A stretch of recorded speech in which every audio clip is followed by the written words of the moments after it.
ஏனுங்கோ நான் தாங்க உங்கள் திருப்பூர் மாசி. இந்த பதிவு யாருக்குன்னு பார்த்தீங்கன்னாக்கா, நம்ம விஜய் டிவிக்கும் விஜய் சேதுபதி அவருக்கும் தான் இந்த பதிவு. என்னன்னு பார்த்தீங்கன்னாக்கா, இந்த திவாகர் வாட்டர்மெலன் திவாகர் அவர் வந்து நிறைய சேனல்ஸ்லாம் சொல்லிகிட்ருக்காரு, பிக் பாஸ்லேருந்து என்னை கூப்பிட்டாங்க அப்படின்னு சொல்லிட்டு. இவர் வந்து உண்மை சொல்கிறாரா பொய் சொல்கிறாரான்னு தெரில. இது சப்போஸ் இது உண்மையாக இருந்தது அப்படின்னாக்கா உண்மையிலுமே யாருமே விஜய் டிவி பார்க்கவே மாட்டாங்க. அது நான்லாம் சுத்தமாக எனக்கு பார்க்கவே மாட்டேன். ஏன்னா எனக்கு வந்து பிக் பாஸ் நிகழ்ச்சி வந்து எனக்கு ரொம்ப பிடிக்கும். அதாவது வந்து அது பிக் பாஸ் நிகழ்ச்சிக்கு வந்து நான் ஒரு பெரிய பிக் ஃபேனு, சரிங்களா?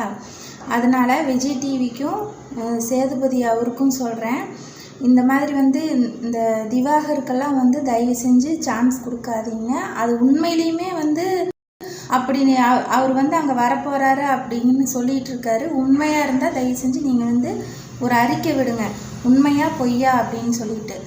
ஏன்னா உங்களோட சேனலுடைய ரேட்டிங் குறைஞ்சிரும். அப்புறம் வந்து என்னென்னாக்கா, நீங்கள் 9வது சீசன் பண்ண போகிறீங்க, அதில் வந்து எத்தனை கண்டென்சன்ஸ் இருக்கிறாங்க அப்படின்னு சொல்லிட்டு நீங்கள் சொல்லிடுங்க. அதுதான் வந்து ரொம்ப நல்லது. அதுலேயும் இந்த திவாகரையில் தயவு செஞ்சு வைக்காதீங்க. நீங்கள் அப்படி வச்சிங்க அப்படின்னாக்கா உங்கள் சேனல் ரேட்டிங் குறைஞ்சிரும். ஸோ இது நான் சொல்கிறேன் ஒரு ரிக்வெஸ்ட்டாக.